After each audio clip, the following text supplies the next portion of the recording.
All right, so yes, I'm dressed like Harry Potter. Oh wait, I gotta put the glasses on, don't I? There we go. All right, so let's see. Unit 3, doesn't really matter what unit it is, could be Unit 7 for all I care. Kinetic energy. And major focus here is on kinetic energy and momentum. Okay, two things that are very similar, taught together because they have a lot of commonality, if that makes sense. All right, so let's take a look. So starting out with momentum, right? I just said, hey, kind of these two things together. Momentum is the first thing we'll talk about because when you analyze motion and you think about something as moving, kinetic energy is motion, right? Kinos is the Greek word for motion, so kinetic energy is the energy of motion.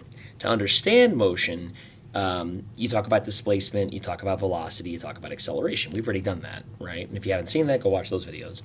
Then you get into like, well, how do we measure what an object, like how it behaves when it moves? What are its inclinations? What does it want to do? And this is where Newton, with his first law, right, is getting into the idea that, look, objects, when they're moving, will want to stay moving forever. Okay? This is Newton's very famous, I think everybody's heard this before. An object in motion stays in motion, an object at rest stays at rest, unless acted on by an outside force. And if you're a clever cat, you might be saying, does that mean there are such things as internal forces? The answer is yes. Okay, an outside force would mean like you're in an airplane going through the air. The airplane is being pulled down to earth. That's a force. It would eventually bring the plane to the ground, right? The plane is also hitting air, right? There's air. You can feel it if you move your hand around. The airplane, as it goes through that air, has to move the air out of the way. As a matter of fact, that's how a plane works. The wing of a plane, right? The aileron of the plane, airfoil, I guess. I can't remember the exact name, but it's the wing of the plane. What does it do? Air goes over and air goes underneath.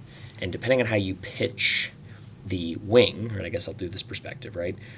If there's pitched like this, right? Air is going to be, if you think about it, mostly going underneath, which creates lift, pushes the wing up, which in turn pushes the plane. That's how planes fly. If you do this the other way, right? The angle is now like this.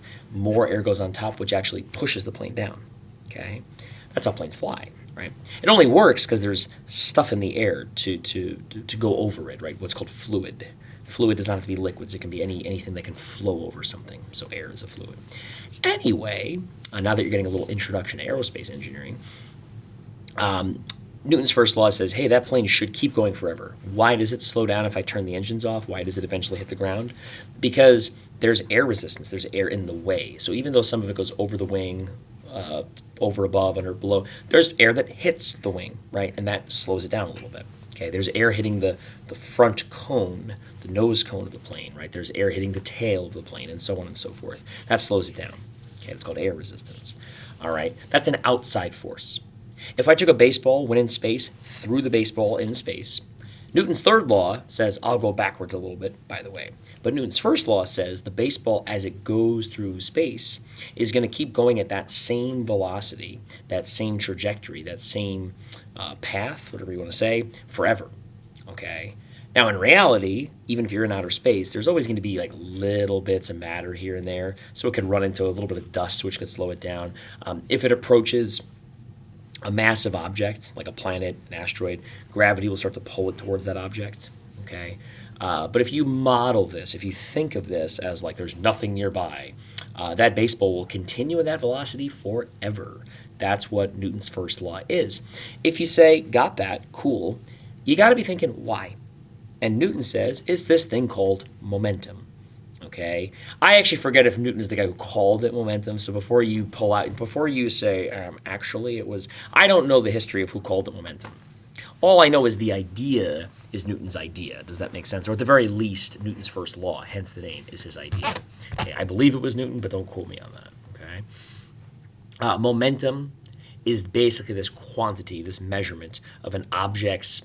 Think of it as almost its ability to keep moving. Okay.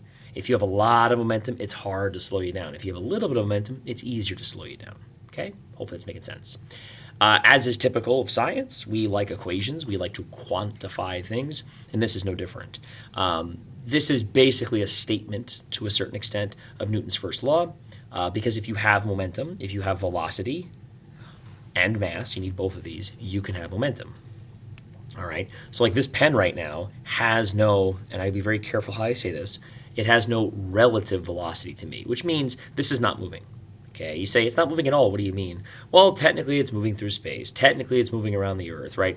Or let me rephrase that. The Earth as it spins, this is moving with the Earth, right? As the Earth goes around the sun, this is moving with the Earth.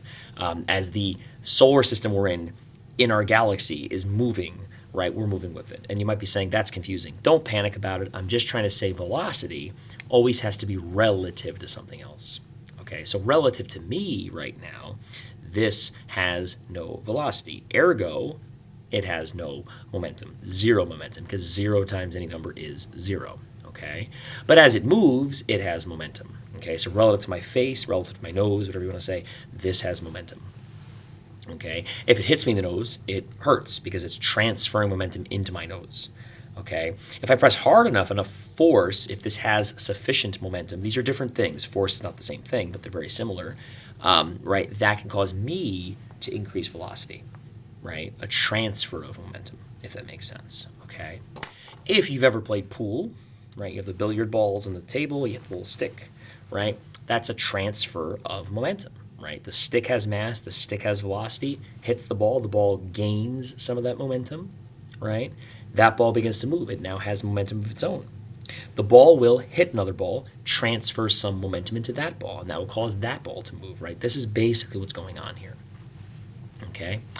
This equation, pretty straightforward. Momentum is P. I know it's not the most logical letter. You just go with it, if it makes sense.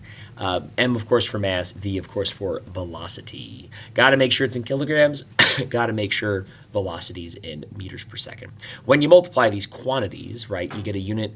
It's kind of a mouthful. You get a kilogram meter per second.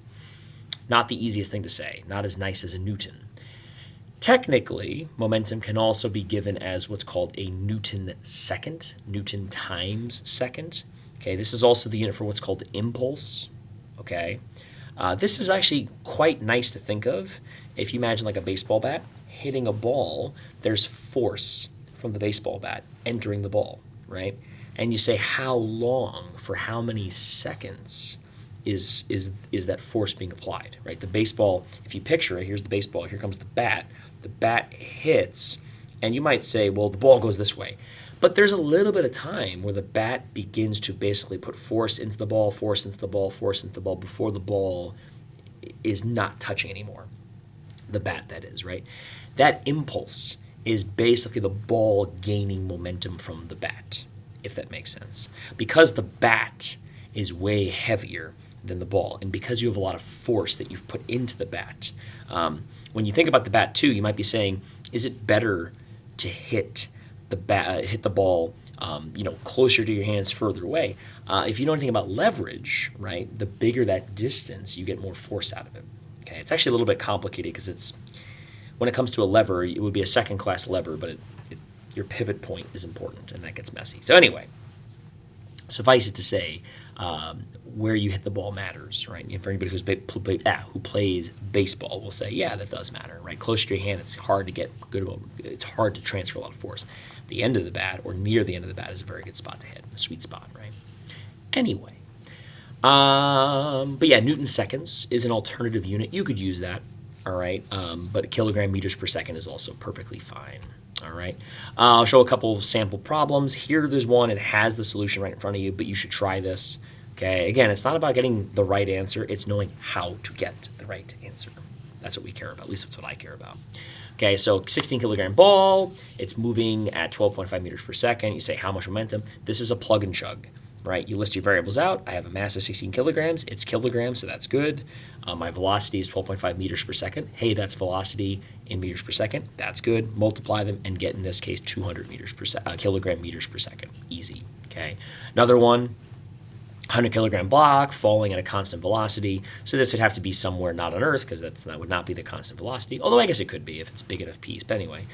But the premise here is constant velocity, so 18.25 times 100 kilograms, easy math, plug it in, 1825 kilogram meters per second. Okay. This then leads into what's called the conservation of momentum. I think what I'll do is make a second video in order to keep these videos not too long. So we'll come back to that in 1 second. So have a good rest of your day. Happy Halloween.